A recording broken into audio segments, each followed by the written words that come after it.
जय श्री राम। भरत का चित्रकूट जाकर राम को वनवास से वापस लाने का प्रयत्न करने का प्रसंग। अगले ही दिन अयोध्या की चतुर्गिनी सेना लेकर मंत्रियों और माताओं सहित भरत चित्रकूट को चल दिए। नगर के धनी मानी व्यक्ति भी साथ थे। सेना के चलने से सूने मार्ग कोलाहल से भर गए और आकाश में इतनी धूल छा गई कि सूरज तारे की भांति टिमटिमाने लगा।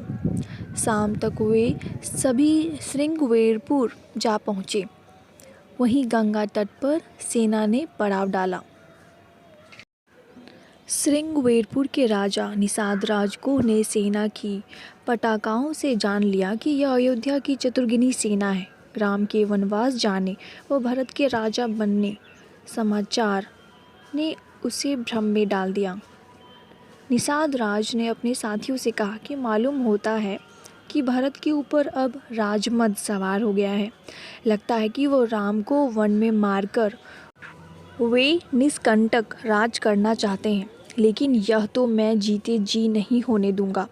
निषाद राज ने अपनी सेना व साथियों को ललकार कर कहा, साथियों, रघुकुल नंदन श्री राम के लिए मरने मारने के लिए तैयार हो जाओ।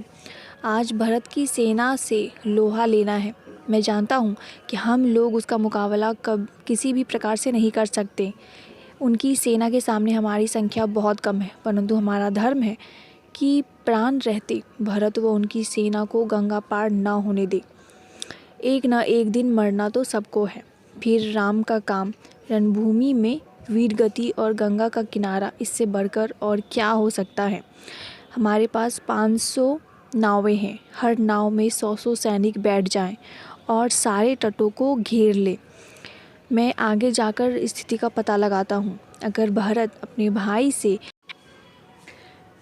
मिलने जा रहे होंगे तो हम उसकी सहायता करेंगे, और अगर उसके मन में कोई पाप है तो आज गंगा में रक्त की धार बहेगी। मेरे संकेत की प्रतीक्षा करना। इतना कहकर निषाद राज ने भरत से भेंट करने के लिए दूत के हाथों संदेश भिजवाया और भेंट देने के लिए बहुत सा सामान लेकर चल पड़ा। भरत निषाद राज के प्रेम को जानते थे। वे निषाद राज को देखते ही उसके पास गए और उसे प्रेम से गले लगा लिया। भरत द्वारा वहां आने का कारण बताते ही निषाद राज की खुशी का ठिकाना न रहा। दोनों के बीच राम, लक्ष्मण और सीता के वहां आने व विश्राम कर आगे जाने की बात पर चर्चा हुई। महाराज दशरथ की मृत्यु के समाचार से निषाद राज बहुत दुखी हुआ। निषाद के साथ भरत उस वृक्ष के नीचे गए जहाँ राम ने सूखे पत्तों को बिछाकर विश्राम किया था। भरत ने उस स्थान को प्रणाम किया और वहाँ की धूल अपने माथे से लगाई। अगले दिन प्रातःकाल 500 नावें सेना को पार उतारने के लिए घाट पर लग गई। सेना सहित भरत ने गंगा पार की। नाव पर बैठने के पहले भरत ने भी राम की तरह बरगद के दूध से अपने बालों को धोकर उससे जटा बनाई और पुराने सादे वस्त्र पहन लिए। गुह के साथ लेकर वे प्रयाग की और बढ़े। भरत के साथ इतनी बड़ी सेना देखकर महर्षि भारद्वाज को भी शंका हुई, परंतु भरत के व्यवहार से उनका संदेह दूर हो गया। महर्षि भारद्वाज ने भरत को यह भी बता दिया कि राम किस मार्ग से चित्रकूट गए हैं। भरत ने भारद्वाज आश्रम में ही रात बिताई। प्रातःकाल होते ही भरत का दल चित्रकूट के लिए चल पड़ा। चलते चलते चित्रकूट पर्वत उन्हें दिखाई दिया। सारा वन प्रदेश कोलाहल से भर गया। वन के जीव जंतु, पशु पक्षी इधर उधर भागने लगे।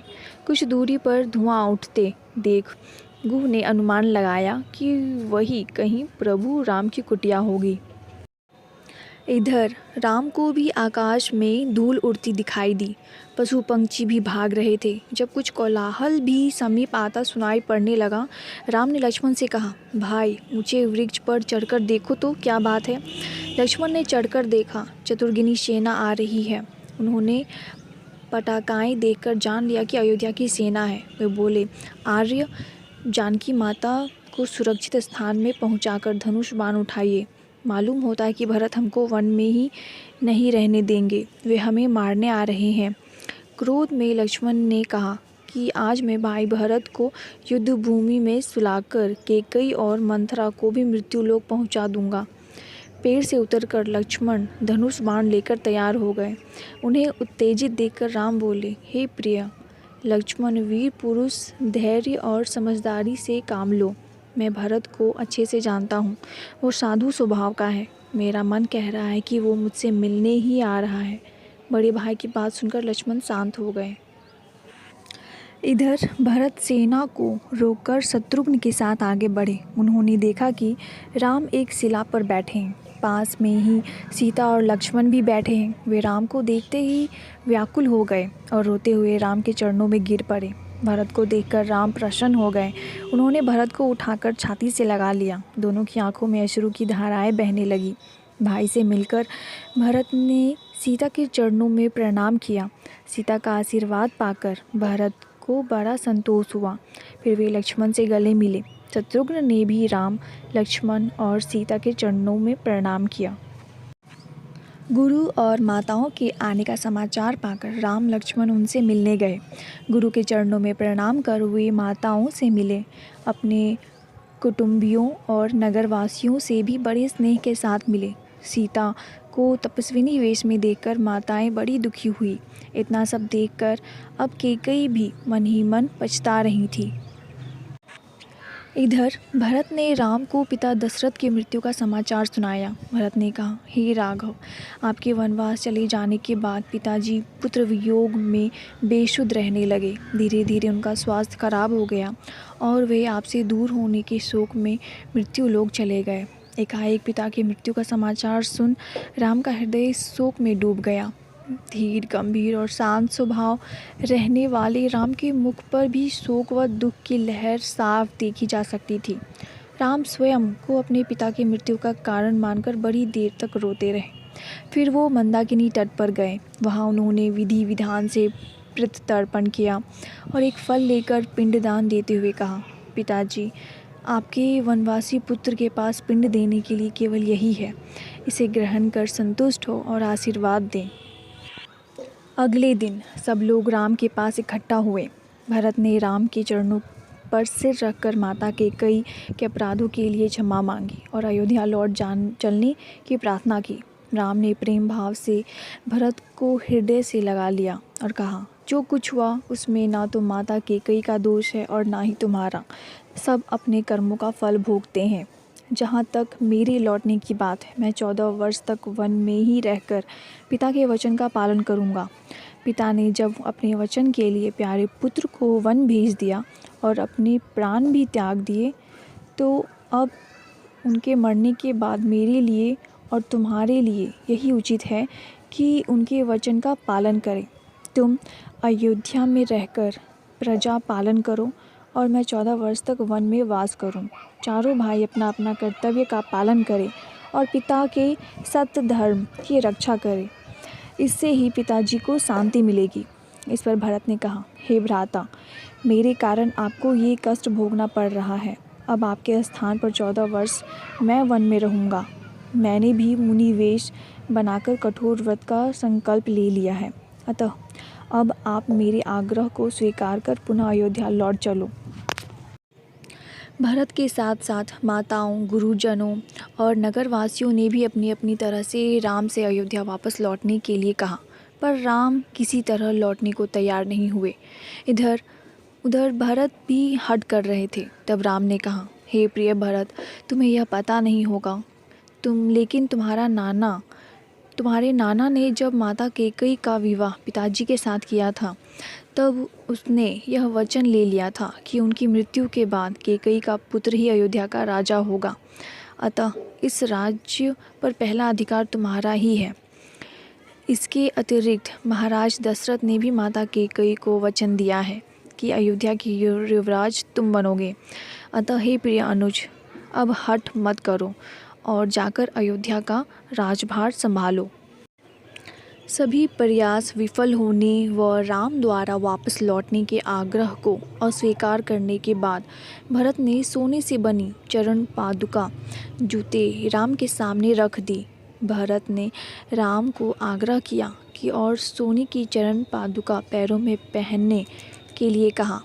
राम ने भरत के इस आग्रह को स्वीकार करते हुए पैरों में चरण पादुकाएं पहन ली। इतने में भरत ने कहा, हे भ्राता, अब इन्हें मुझे वापस दे दीजिए। आपके वापस लौटने तक राजगद्दी पर 14 वर्ष तक आपके स्वरूप में आपकी चरण पादुका रहेंगी। इनकी आज्ञा से ही मैं राजकाज चलाऊंगा।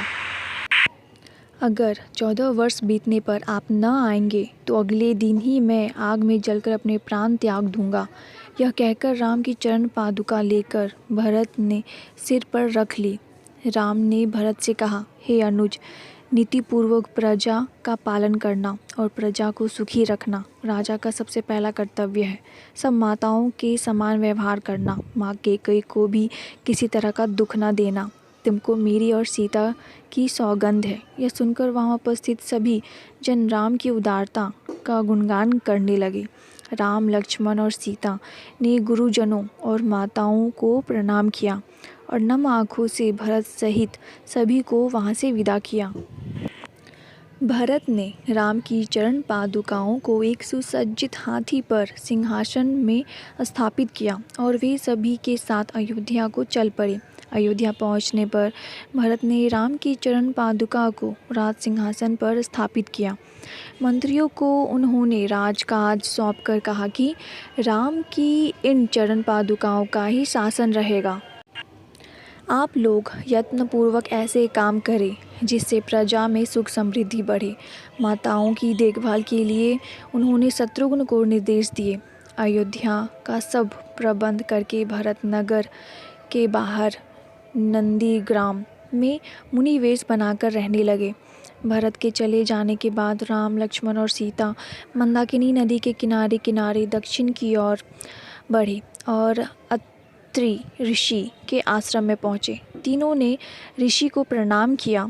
ऋषि ने उनको संतान की तरह अपनाया। अपनी पत्नी अनुसुईया तपस्या और पतिव्रत धर्म के लिए प्रसिद्ध थी। सीता ने आश्रम के भीतर जाकर उनके चरण छुए। अनुसुईया ने पुत्र वधू की भांति उनसे प्यार किया।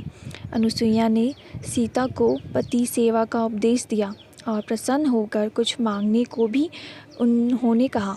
सीता जी बोली, आपकी दया से मुझको सब कुछ मिला है, अब क्या मांगूं? इस उत्तर से अनुसुईया प्रसन्न हुई और उन्होंने सीता को दिव्य माला, दिव्य वस्त्र और आभूषण देकर कहा कि ये न तो कभी मैले होंगे और न कभी नष्ट होंगे। इसके बाद सभी ने आश्रम में विश्राम किया। अयोध्या कांड समाप्त। दोस्तों, इस प्रकार वाल्मीकि रामायण का अयोध्या कांड खत्म हुआ। इस कांड से हम सीख सकते हैं कि भले ही हमारे पास कितना ही धन और शक्ति क्यों ना हो, हमें श्री राम की तरह अपने व्यक्तित्व को सरल व सहज बनाकर सभी की भलाई के बारे में सोचना चाहिए। इसके अलावा हमें अपने माता पिता के प्रति आदर रखते हुए उनकी हर बात का सम्मान करना चाहिए, भले ही उस बात से हमें परेशानी का सामना करना पड़े। इस कांड से हमने देखा कि किस प्रकार रानी कैकेयी द्वारा बिना सोचे जाने मंत्रा की बातों में विश्वास कर अपने पति व परिवार को परेशानी में डाल दिया। इसलिए किसी की बात को पूरी तरह से जाने बिना उस पर विश्वास नहीं करना चाहिए। जय श्री राम।